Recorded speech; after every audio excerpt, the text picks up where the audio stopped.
Merci à vous d'avoir choisi A12 Télévision pour suivre le point d'actualité de ce lundi. Au sommaire, au Burkina Faso, des milliers de manifestants dans les rues pour soutenir l'agent du MPSR dirigé par le capitaine Ibrahim Traoré. En Israël, le gouvernement renforce les mesures répressives contre les familles des terroristes. Enfin, en Australie, une initiative universitaire au secours des étudiants afro-australiens victimes de racisme. Bonsoir et bienvenue dans cette édition. Ambiance électrique ce samedi dans les rues de Ouagadougou au Burkina Faso. Des milliers de personnes sont sorties dans les rues pour réaffirmer leur soutien à l'agent du MPSR dirigé par le capitaine Ibrahim Traoré. Et ce après la décision des autorités militaires d'exiger le départ des forces spéciales françaises dans un délai de mois. Le point dans ce reportage d'Africa News. Plusieurs milliers de personnes ont manifesté samedi à Ouagadougou pour la souveraineté du Burkina Faso, et cela quelques jours après la confirmation du départ des forces françaises. Les manifestants rassemblés place de la Nation ont répondu à l'appel des associations de la société civile.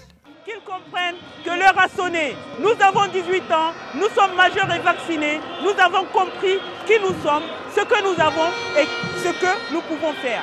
On a décidé de prendre notre destin en main et ce n'est ni la communauté internationale ni qui que ce soit qui va nous arrêter.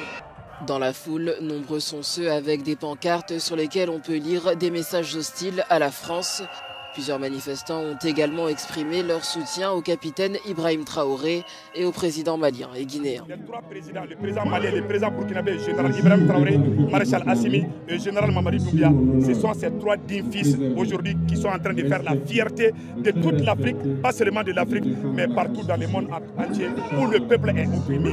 Donc nous les encourageons, nous restons derrière eux et j'encourage le peuple du Burkina Faso, pas seulement la jeunesse, mais les vieux, les jeunes, les femmes et les enfants, de faire l'union sacrée autour du président Ibrahim Traoré pour que cette transition soit une réussite, pour que le Burkina Faso soit un pays totalement indépendant.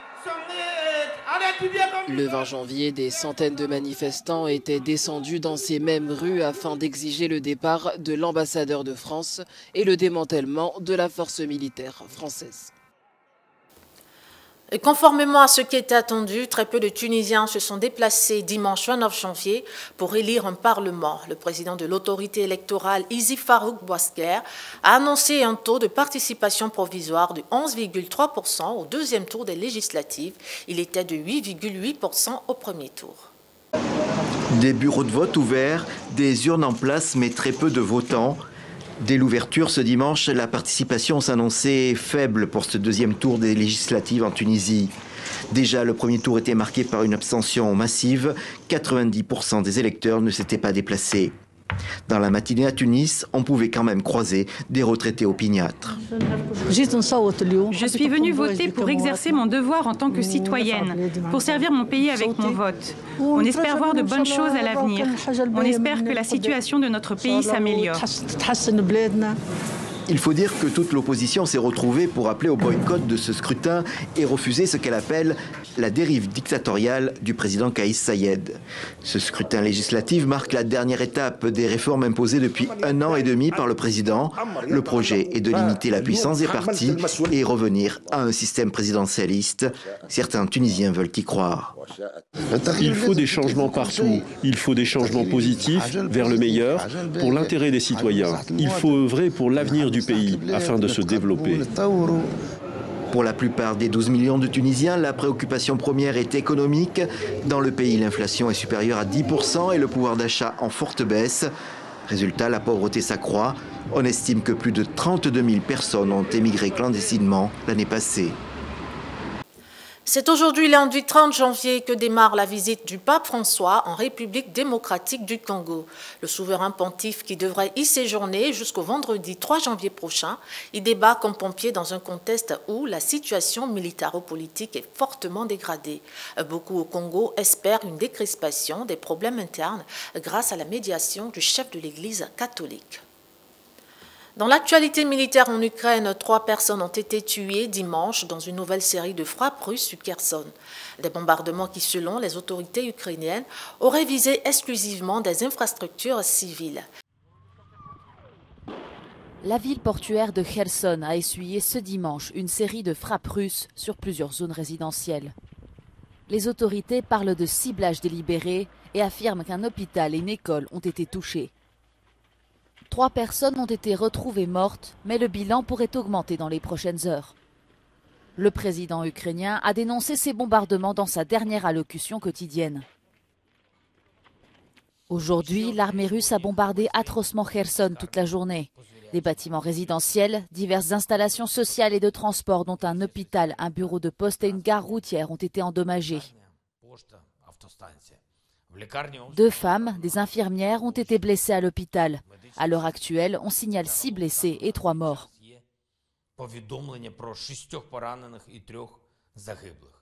Le ministère russe de la Défense a affirmé que le bombardement avait détruit 2 systèmes radars de fabrication américaine, ainsi qu'un dépôt de munitions d'artillerie.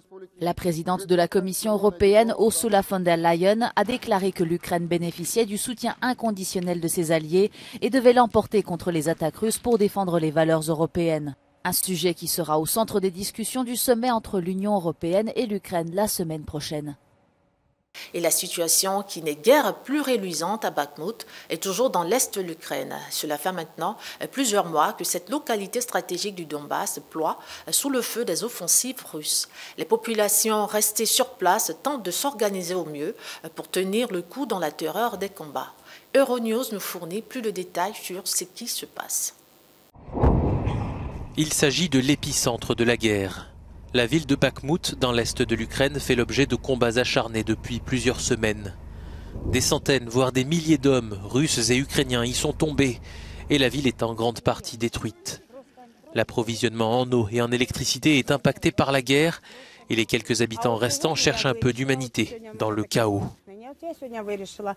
Aujourd'hui, j'ai été inspiré, alors j'ai décidé de faire un ragoût avec du bœuf en conserve et des légumes et une soupe de poireaux, explique Tetiana. Et donc aujourd'hui, je fais cuire du potiron. C'est une première, dit-elle. Tetiana essaye d'aider tous ceux qui n'ont pas les moyens de cuisiner chez eux et qui ne peuvent pas quitter la ville. Son local est à la fois une pharmacie, un lieu de distribution de nourriture et un abri dans cette ville déchirée par la guerre. Récemment, la Russie a cherché à isoler Bakhmout pour couper la ville du reste de l'Ukraine. Le risque d'encerclement de la ville serait réel, alors que l'artillerie ukrainienne pourrait manquer d'obus face à la supériorité numérique des Russes. La fermeté en réponse à la violence terroriste. En Israël, les autorités gouvernementales ont annoncé de nouvelles mesures contre les familles des terroristes présumés. Cette mesure fait suite aux attentats de vendredi et samedi qui ont fait 7 morts à Jérusalem-Est. Regardez. Caché derrière une voiture, un jeune Palestinien charge son pistolet, puis ouvre le feu sur une famille juive, avant d'être lui aussi touché par un garde armé. Cette attaque s'est produite samedi matin dans le quartier palestinien de Siwan. Un père et son fils ont été blessés. Le tireur âgé de 13 ans a été arrêté et hospitalisé. Des faits qui surviennent au lendemain de l'attaque qui a fait 7 morts devant une synagogue de Niv Yaakov, un quartier de Jérusalem-Est occupé par des colons israéliens. Une attaque commise au début du Shabbat par un jeune Palestinien, abattu ensuite par les forces de l'ordre. Oui, je peux vous dire que le terroriste était un Palestinien de 21 ans, originaire de Jérusalem-Est. Ces attaques surviennent après un raid mené par l'armée israélienne jeudi à Jénine en Cisjordanie. 9 Palestiniens sont morts. Mais le Premier ministre israélien ne veut pas en rester là. Sur le plan civil, Benjamin Netanyahou veut priver les familles de terroristes d'une partie de leurs droits. Et sur le plan militaire, il promet une réponse ferme. Notre réponse sera forte, rapide et précise. Quels que soient ceux qui essaient de nous nuire, nous leur nuirons aussi et ceux qui les aident avec. Nous avons déjà procédé à une série d'arrestations parmi ceux qui soutiennent, appuient et incitent au terrorisme. Nous déployons nos forces armées, nous renforçons nos unités dans plusieurs secteurs et nous démolirons les maisons des terroristes afin de faire payer encore davantage ceux qui soutiennent le terrorisme.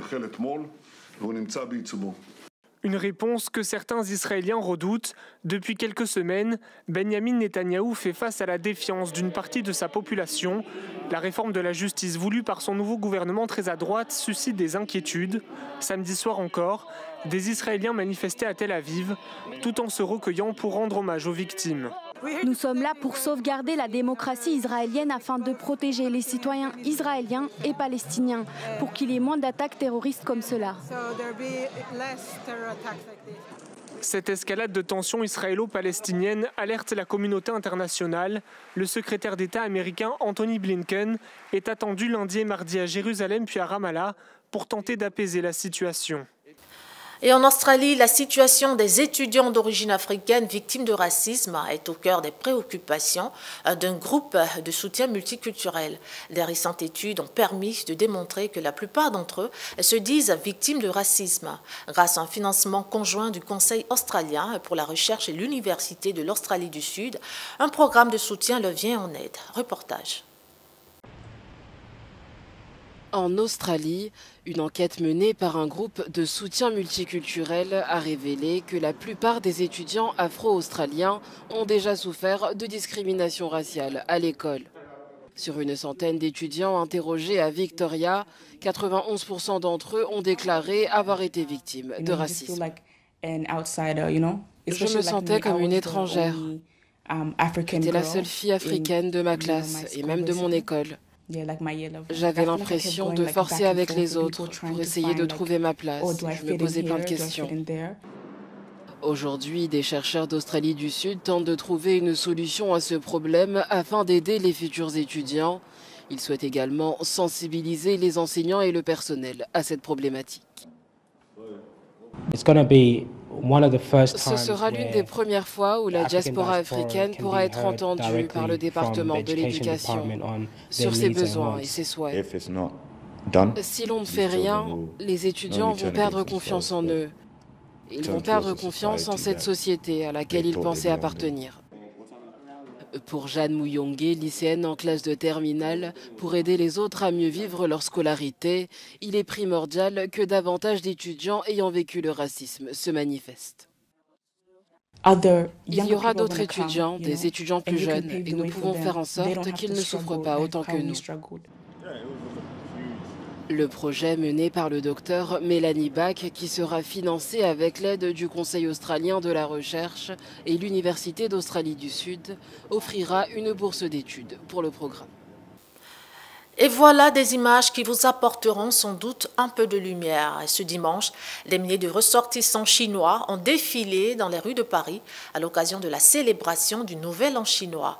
Le Nouvel An chinois marque le début du calendrier lunaire chinois qui correspond dans le calendrier grégorien à une période allant du 21 janvier au 19 février.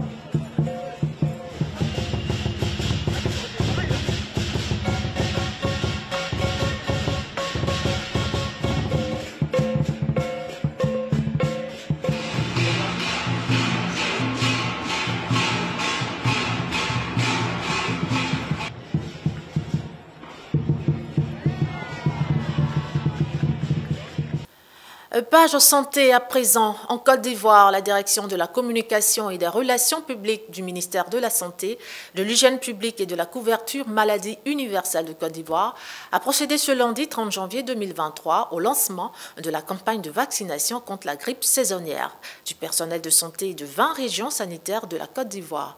C'est l'hôpital général de Makori, une commune d'Abidjan, la capitale économique du pays, qui a servi de cadre au lancement de cette activité. Reportage. L'hôpital général de Makori a servi de cadre au lancement de la campagne de vaccination contre la grippe saisonnière du personnel de santé de 20 régions sanitaires de la Côte d'Ivoire. Dr Ateboka, directeur de l'hôpital général de Makori, n'a pas caché sa joie de recevoir le lancement de cette campagne. C'est une opportunité pour nous encore de vacciner notre personnel. Le ministère de la Santé a toujours inscrit cette vaccination dans le plan d'action du ministère. Et cette initiative du ministre de la Santé conforte à ce que pour lui, il faut que les personnes de santé soient de bonne santé pour pouvoir donner la santé à la population. Pour nous, c'est le fait d'avoir choisi notre établissement, c'est une joie pour nous que notre établissement ait été retenu pour le lancement. Le personnel de santé, quant à lui, n'a pas caché sa joie de recevoir cette campagne de vaccination. Franchement, je suis très émue. Il faut dire que franchement, nous attendons cette campagne depuis très longtemps et nous remercions monsieur le représentant du ministre, du gouvernement, ainsi que les chefs d'établissement qui sont venus ici. Nous leur disons vraiment merci. Le représentant du ministre de la Santé, de l'Hygiène publique et de la couverture maladie universelle, Dr Bédou, a indiqué que cette campagne vise à prémunir le personnel soignant contre les risques sanitaires auxquels ils sont régulièrement exposés, mais aussi à préserver la santé des patients et autres usagers du service public hospitalier. Le ministre Pierre Demba, dans sa lutte pour l'amélioration des conditions de vie et surtout de la santé des populations, s'active à faire beaucoup de choses, notamment les ressources humaines. Donc il sera difficile pour qu'on ait des ressources humaines en bonne santé, il faudra que les ressources humaines même soient prises en compte. C'est dans ce cadre-là que pour cette campagne de lutte contre la grippe, on met en première ligne le personnel soignant. À la fin de la cérémonie, les autorités et personnels soignants ont tour à tour procédé à leur vaccination pour montrer le bon exemple. Et parlons toujours santé. Hier dimanche 29 janvier marquait la journée mondiale de l'information sur la lèpre. La lèpre, souvent considérée comme une maladie du passé, est toujours bien présente. Elle frappe une personne toutes les 3 minutes dans le monde et 38 pays en Afrique sont concernés. Suivons en exemple dans cet élément le cas de la Côte d'Ivoire. Avec son marché et ses maisons en tôle, à première vue, le village de Duquesne-Crémone ressemble à tous les autres. C'est en s'attardant que l'on remarque ses habitants aux membres atrophiés et à la peau marquée. Atteint de la lèpre, Camille Kouassi est le chef de ce village, refuge pour lépreux. Et quand nous sommes à Duquesne-Crémone, on a l'impression, n'est-ce pas, qu'on a trouvé, n'est-ce pas, un nouveau village, mais qui est un village où on a envie de vivre parce qu'on s'entraide, on s'entend, on vit, on va dire, la même chose. Créé en 1960 par un prêtre français et les habitants de la ville italienne de Crémone, ce village de 2800 âmes, situé à une centaine de kilomètres de la capitale, Abidjan, accueille les malades de la lèpre et leurs familles. Des personnes rejetées, considérées comme maudites, à l'image de la mère de Mathieu, Okama Agoa. Après son décès, j'ai été marqué par le fait. La maison dans laquelle elle a séjourné avant sa mort a été cassée. La toiture brûlée, jetée à l'eau. Et ils l'ont même enterrée en bordure de la Comoué, sous hypothèse qu'elle n'avait pas droit au cimetière commun. Aux abords du village, l'Institut français Raoul Follereau prend en charge plus de 150 patients dans ces bâtisses regroupées sur 42 hectares. En 2022, au moins 514 nouveaux cas ont été enregistrés en Côte d'Ivoire. 10% sont des enfants, alors l'établissement mise sur la prévention. Lorsque le malade n'est pas détecté tôt, il fait des complications. Et les complications s'installent dans un mode chronique. Pour le moment, il n'existe aucune méthode de dépistage du microbe de la lèpre qui se transmet par contact prolongé. Il faut donc être attentif aux premiers signes comme la perte de sensibilité et l'apparition de taches cutanées. En procédant ainsi, le ministère ivoirien de la Santé espère atteindre l'objectif zéro lèpre d'ici 2030. Et toujours en Côte d'Ivoire, la structure saoudienne Gayat Holding apporte sa solution au problème criard de logement en Côte d'Ivoire. Bientôt, cette structure hébergera plus de 4000 Ivoiriens à travers son projet Riyad City à Elokaté dans la commune de Benjerville. Plus de détails avec Mesmer Yao. Transférer une partie de Riyad en Côte d'Ivoire, c'est l'objectif que veut atteindre la structure saoudienne Gaia Holding avec ses partenaires Cité Bethany SARL et GIS International à travers son projet Riyad City, dont la pose de la première pierre s'est effectuée ce samedi 28 janvier 2023 à Elokate, village situé à 17 km de Bingerville, Côte d'Ivoire. Bâti sur 28 hectares, ce sont 144 immeubles R+7 et 4464 appartements, y compris le plus grand mall d'Afrique de l'Ouest, qui sortiront des terres sur cette superficie, comme nous l'indique la directrice générale de Gaia Holding. C'est un mall, il se sera sur 4 étages, R+4, un parking de 800 places, une salle de conférence, une salle de cinéma, une salle de fête, plus de 300 magasins. Un étage de restauration, le 4e étage ça va être de manège pour les enfants. On a essayé de faire un mall le plus grand de l'Afrique de l'Ouest. Salué à sa juste valeur par le maire de Bingerville, Issouf Doumia, le projet Riyad City, pour lui, viendra accroître l'économie et l'image de sa commune. Notre joie est d'autant plus grande. En témoigne la mobilisation exceptionnelle de toutes les couches sociales ce matin. Nos parents ont abandonné leurs champs, nos mamans et nos épouses ont sursi à leur commerce pour être témoins privilégiés de cet événement majeur. Et nous espérons que d'autres villages emboîteront le pas. Je voudrais saluer et féliciter le gouvernement qui s'est pleinement investi dans ce projet. Mes remerciements vont également à l'endroit de la population de Elokate, représentée par le chef notable ici présent, pour avoir accueilli ce projet Riyad City et s'est pleinement investi à faciliter sa réalisation. Pour le consul de la Côte d'Ivoire à New York, l'un des facilitateurs de ce projet, celui-ci vient répondre à l'appel du chef de l'État ivoirien auprès de sa diaspora de venir investir en Côte d'Ivoire.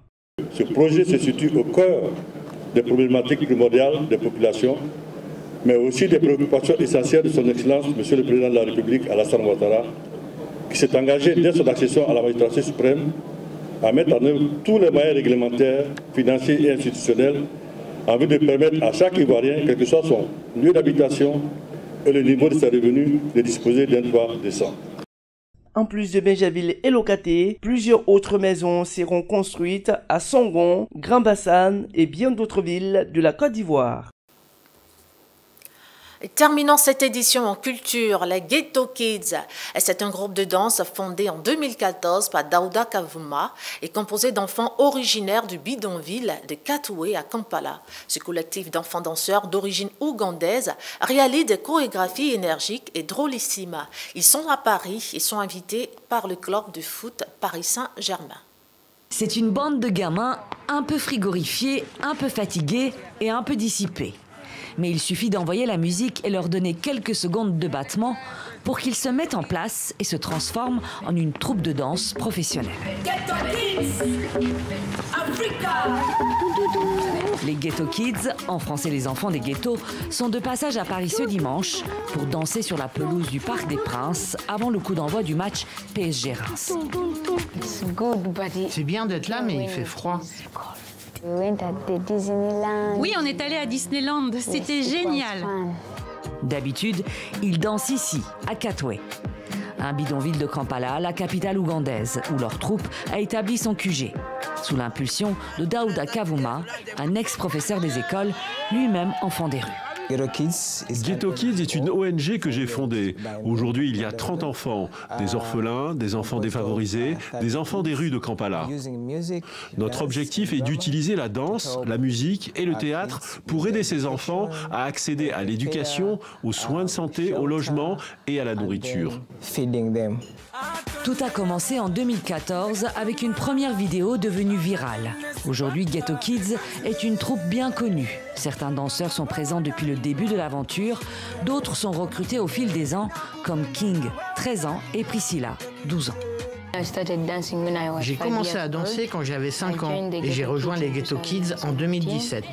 La danse, ça signifie beaucoup pour moi, parce qu'avant, j'étais pas scolarisé. Grâce à la danse, je vais à l'école, la danse me nourrit, la danse m'achète mes vêtements. C'est grâce à la danse que je suis ici. La danse, c'est tout pour moi. Elle me donne tellement d'opportunités.